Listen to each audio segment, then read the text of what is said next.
Il a fondé Zapinvest en Belgique en 2010. C'est un groupe immobilier qui accompagne les Belges dans leur désir d'achat d'une seconde résidence en Espagne. Il a 43 ans, il vit aujourd'hui à Malaga, mais il est là pour nous en studio. Bonjour David Zapico. Bonjour Frédéric. Alors, avant de parler de Zapinvest, un petit coup de projecteur sur vous, vos ancêtres, 4 grands-parents espagnols qui ont émigré en Belgique. On est dans quelle année? On parle du début des années 60. Et ils venaient faire quoi, vos grands-parents espagnols? Alors, fuir, à l'inverse de ce que je fais aujourd'hui, finalement, fuir le régime franquiste à l'époque qui était compliqué et chercher du travail, trouver le moyen de subvenir à leurs besoins. Et donc, vous avez grandi dans un environnement belgo-espagnol, on peut dire. Vous êtes parfait bilingue? Oui, tout à fait. Mes parents parlaient en espagnol à la maison, nous parlions en espagnol. Et le français est venu avec l'école, tout simplement. Cette double culture nourrit votre business, hein. On va y arriver dans quelques minutes. Mais rappelons d'abord votre parcours, des études de tourisme, une formation à l'IPI comme agent immobilier et des premiers pas dans justement le secteur immobilier. Oui, tout à fait. Donc, j'ai très vite senti que c'était une passion qui dérivait qui démarrait dans le tourisme et puis finalement qui dérivait vers l'immobilier. Donc, la seconde résidence était pour moi assez rapidement quelque chose qui me parlait et que j'ai eu l'occasion d'expérimenter au sein d'un promoteur belge, Verviétois, pour lequel j'ai travaillé pendant plusieurs années et où j'ai fait mes armes finalement. Et puis, Zapinvest, comment votre société est-elle née?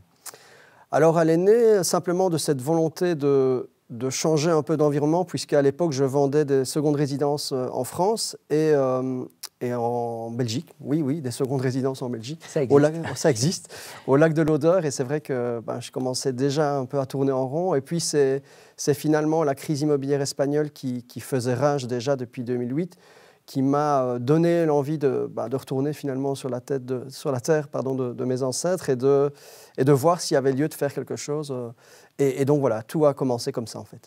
Vous l'avez cité, hein, la crise de 2008, les subprimes, avec toute une série de chantiers à l'arrêt. Donc c'était quand même un sacré défi d'aller explorer ce marché immobilier espagnol alors qu'on le disait en crise.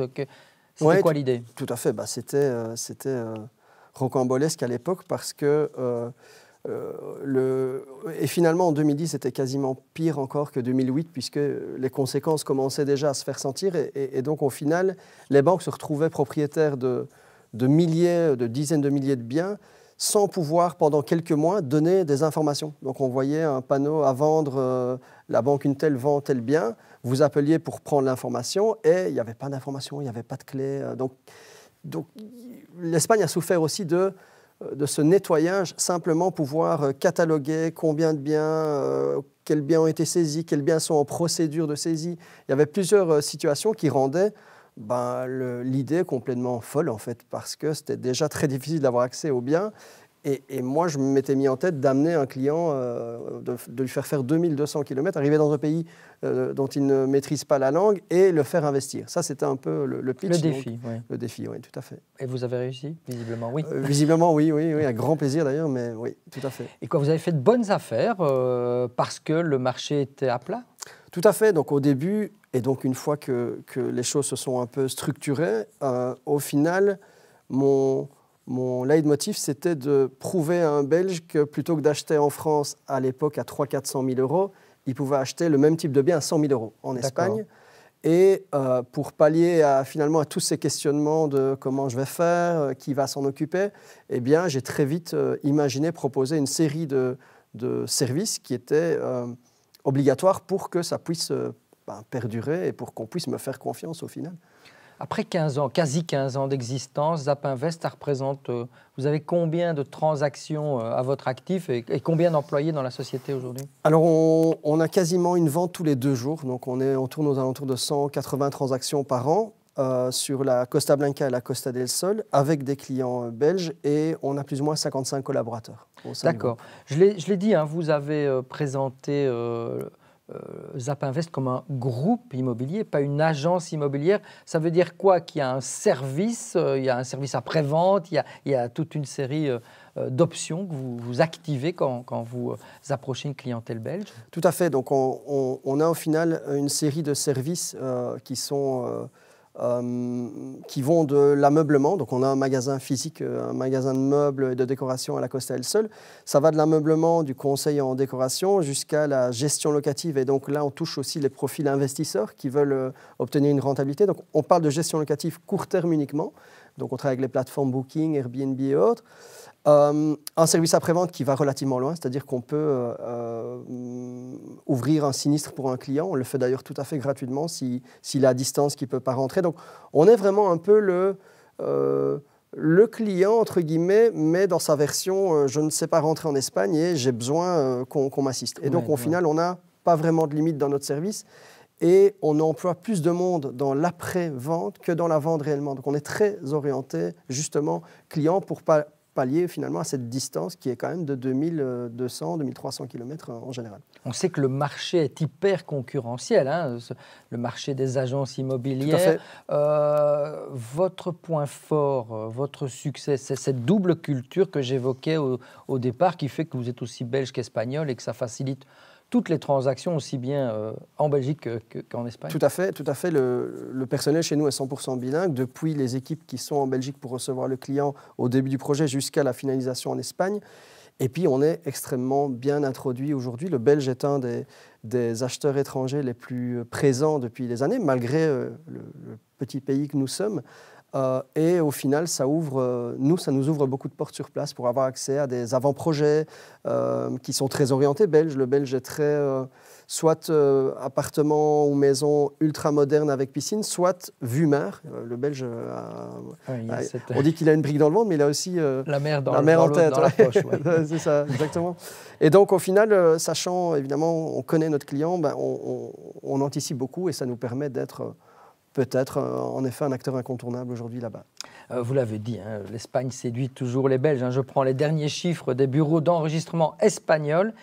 Ils attestent que chaque jour en moyenne, 13 Belges activent cette option d'achat. Ils achètent un bien immobilier, 13 Belges chaque jour. Sur le sol espagnol, c'est énorme. Comment on explique ça? C'est quand même dingue. Ça, c'est dingue, c'est vrai. Et c'est crescendo depuis quelques années, depuis le Covid. Le Covid a même été un accélérateur parce qu'il a notamment créé une nouvelle clientèle, une clientèle qui ne pensait peut-être pas avant le Covid investir à l'étranger et puis qui s'est dit, tiens, et si ça recommence, si on retrouve une situation similaire, qu'est-ce que je vais faire? Eh bien, moi aussi, je veux mon petit pied-à-terre en Espagne. Donc, au final, ça ne désemplit pas. Et puis, il y a un effet maintenant de mode, c'est-à-dire que nos propriétaires, on les appelle nos propriétaires, en amènent d'autres de plus en plus. Donc, le bouche à oreille. Le bouche à oreille fonctionne évidemment énormément. Et donc, ça devient un échappatoire d'avoir sa seconde résidence en Espagne. Parce qu'on peut encore faire de bonnes affaires. Un appartement, Costa del Sol, vue sur mer, c'est quoi aujourd'hui? Ça représente combien? Ça dépend évidemment une chambre, deux chambres. Oui, ça dépend s'il est dans un bâtiment neuf ou pas, mais il faut compter aujourd'hui 250-300 000 euros pour avoir quelque chose de splendide avec une vue mer. Hein. Donc là, j'ai pris vraiment le top. Ouais, le top. Sinon, à partir de? À partir de 200 000 euros, on peut déjà faire des choses très correctes. Donc, au final, on a aussi cette clientèle qui se pose la question, tiens, est-ce que je réinvestis en Belgique? J'ai des fonds, je vais faire de l'IMO, est-ce que je réinvestis en Belgique ou est-ce que je pars sur l'étranger? Et je pense que l'option Espagne est numéro 1 par rapport à la France, par rapport à d'autres pays éventuels. En qualité de vie et en ensoleillement garanti. Et en investissement, exactement, oui, tout à fait. Alors, vous êtes aujourd'hui principalement actif, vous l'avez dit, sur la Costa Blanca, la Costa del Sol. D'autres territoires en vue? Concrètement, c'est quoi les ambitions de Zapinvest aujourd'hui? Alors, nous, on est plutôt dans une optique de consolidation de ce qu'on fait déjà. Donc, on ne veut pas ouvrir une autre région parce que ces deux-ci sont extrêmement complémentaires et répondent aux critères qu'on s'est fixés depuis le début, qui sont clairement l'ensoleillement. On n'a pas le même climat dans le nord de l'Espagne que, évidemment, à partir d'Alicante et vers le bas, ou à partir de Valence et vers le bas. Et donc, c'est plutôt consolider ce qu'on a déjà mis en place. Et c'est vrai qu'on travaille d'arrache-pied ces dernières semaines sur un produit d'investissement immobilier. Donc, on a toujours eu grâce notamment à notre branche de gestion locative, on a toujours attiré finalement des profils investisseurs. Et là, on est en train de mettre en place avec des promoteurs espagnols un produit d'investissement. Parce qu'il faut savoir qu'en Espagne, le secteur bancaire reste très conservateur et donc les promoteurs, lorsqu'ils sortent un nouveau projet, recherchent finalement des capitaux pour les aider à fonctionner plus rapidement et donc de se passer de la banque espagnole qui, elle, est aujourd'hui assez catégorique sur la question, dû à ce qui s'est passé, évidemment. La banque est très conservatrice. Est-ce que, bon, je l'ai dit, vous habitez maintenant en Espagne, hein, vous êtes retourné, vous vivez là-bas, mais est-ce que vous travaillez dans l'autre sens? Est-ce que votre antenne ici en Belgique, est-ce que vous vendez des appartements belges à une clientèle, à des eurocrates espagnols, par exemple? Non, on a vraiment décidé très vite de rester spécialisé sur notre marché, l'Espagne, et parce qu'évidemment l'occasion se présente souvent, lorsqu'un client veut se défaire d'un bien ici pour investir en Espagne, ce qui est parfois le cas.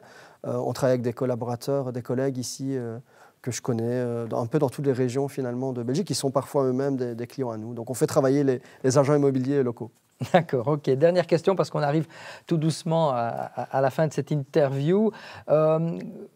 Quand vous regardez votre parcours, cette histoire espagnole de vos ancêtres, vos premiers pas, est-ce que vous estimez avoir réussi déjà votre pari d'entrepreneur ou vous avez encore beaucoup de choses à prouver?